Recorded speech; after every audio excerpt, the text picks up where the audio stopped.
Hello everyone and thank you for joining me. For today, I am drawing with a fountain pen that I actually like quite a lot. This is the Ray Schneider fountain pen from, Germany, obviously.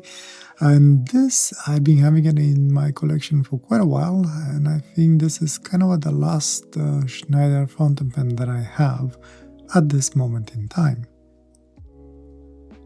It comes in a few colors. I preferred this gray and black version that usually cameras have issues recording it on a black background. So far it seems to do okay, I guess. It has a very unusual shape, a little bit wider, a little bit thinner on the side, so it's not a usual rounded fountain pen. And in a weird way, this actually makes it a very comfortable fountain pen, at least for my hands. Very simple constructions, rounded ends. The gray parts are rubbery, and the black parts are shiny plastic. The clip has a very interesting shape and is very usable. Has a nice range in there and easy to open. There's a small knob in there where the clip rests on. The cap is pull-push and works very nice.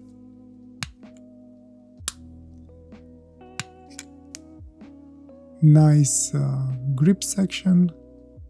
Very familiar with the one that they have on the first Schneider that I reviewed, which I forgot the name for it. The usual Schneider-like shaped nib and feed.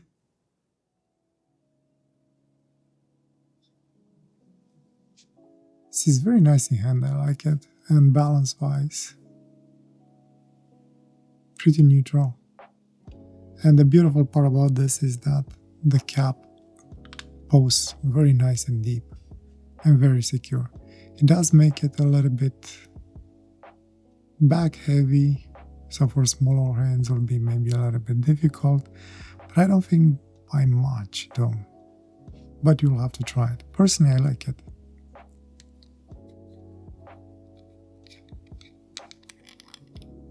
It did not come with a converter. This is something that I've added. It did came with an international cartridge, a long international cartridge.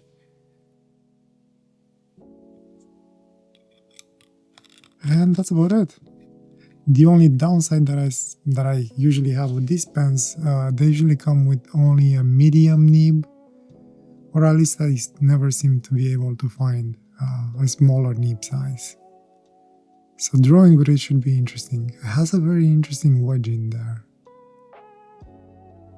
I don't know if you can pull out the nibs and feet. I never tried. I never had an issue with cleaning them so far. But yeah, this is the pen. Let me do a writing sample quickly with it and then I'll dive into a drawing. Today for the ink I decided to go with I'm gonna try and say the name again, Schreibtind. Okay, I screwed it up enough. Better said also Rohrer and Klingner. Specifically the Sepia ink. I believe I have used it one more time in the past in one of my videos.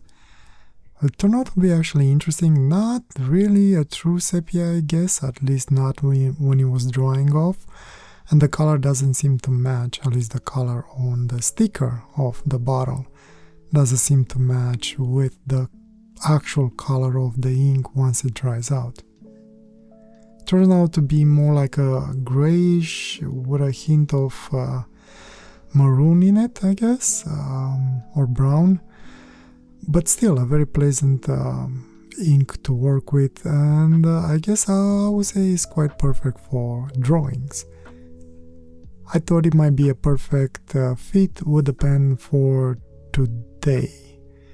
Writing wise, as you've probably seen from the writing sample that I did in there, the nib is extremely juicy, more juicy than I like it to be.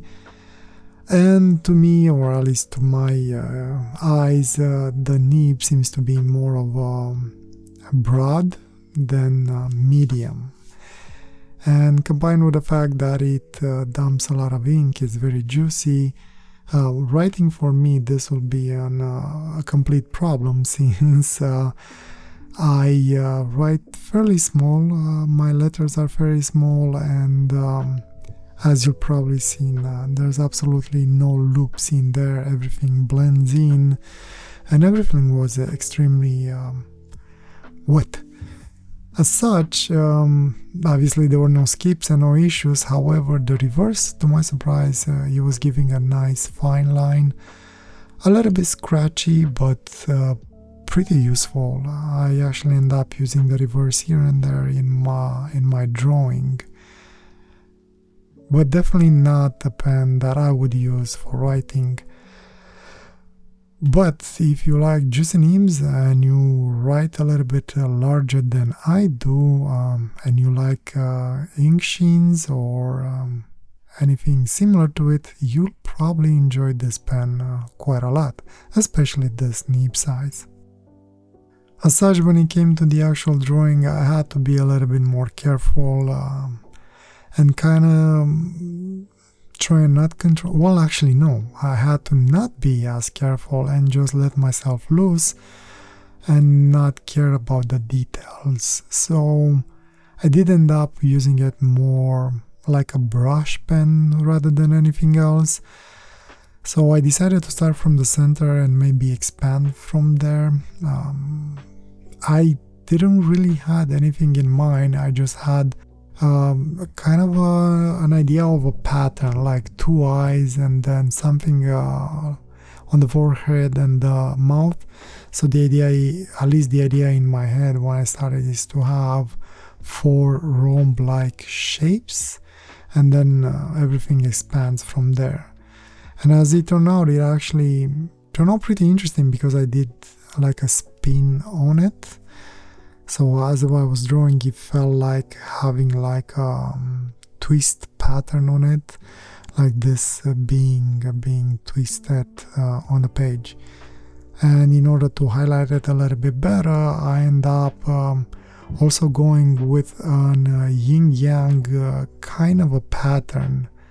So on the darker side of things, which was quote-unquote negative space, it was just the shade of the background or something like that, and then the lighter pattern, it's actually the body of this being. Not a lot of details in the drawing because of how broad the nib was and how much ink was putting on the page. So I just, it was just a matter of filling in the page, which I actually did. Something that I usually don't do a lot in my drawings, drawing from edge to edge. And I kind of actually enjoyed it. I like it. The only problem with this, especially with this type of loose paper that I'm using, is that I have an irregular shaped size paper, but also the edges are irregular shaped. So when I actually have to maybe make this for print, I'll have to cut a little bit in the drawing in order to have a nice squarish shape of the paper. Otherwise, I wouldn't know how to blend in those edges of the paper. Still fun to do though. I wouldn't know how to frame up a piece of paper like this, to be honest. The pen to use, the pen using it was actually very comfortable. I have used the pen before, for drawing obviously, nothing else, and not necessarily for doing a more quote-unquote serious piece, mostly just scribbling on a corner of a page or on a sticky note or something like that, just to get some, I guess, thumbnails ideas. And I do enjoy the pen. It's just not something that I would regularly use for writing specifically. But as a pen in itself, I think it's a pretty cool pen. I love it. If I ever find a fine or an extra fine nib, I'll probably jump on it, or maybe I'll find a way to grind this nib and make it a little bit more suited for drawing. I never really tried and grind the nib and try and make it kind of on my own. I usually just work on them to make them actually usable if there's any issues with the nibs, but never actually learn how to grind a nib. I have an idea on how to do it or how to work on it, but I also have a feeling that my type of nib will end up being more of a needle point rather than anything special or a more, I guess, architect-like nib that will allow you to have different line variations.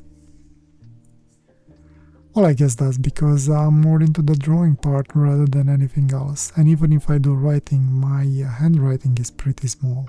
The other thing that threw me off a little bit was the ink. When you dump this much ink on the page, when it's wet, this ink looks very dark. So for a second I thought that I won't have the luxury of building up layers at all. And I wasn't really that wrong about it, because the ink when dries out, even though it's not as dark as in when it's wet, it still tends to be pretty dark, very dark grayish. So I kind of had to work a little bit different.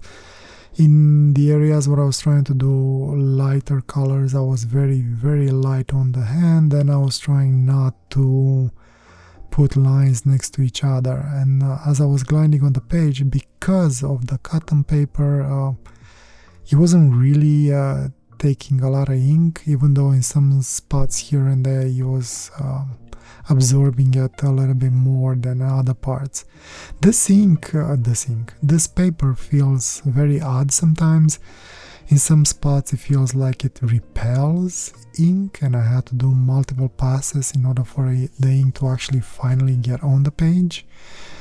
Even in areas where I was trying to put a lot of ink in order to get a darker effect or a darker layer on it, it took multiple passes to make sure I have no white spots in it.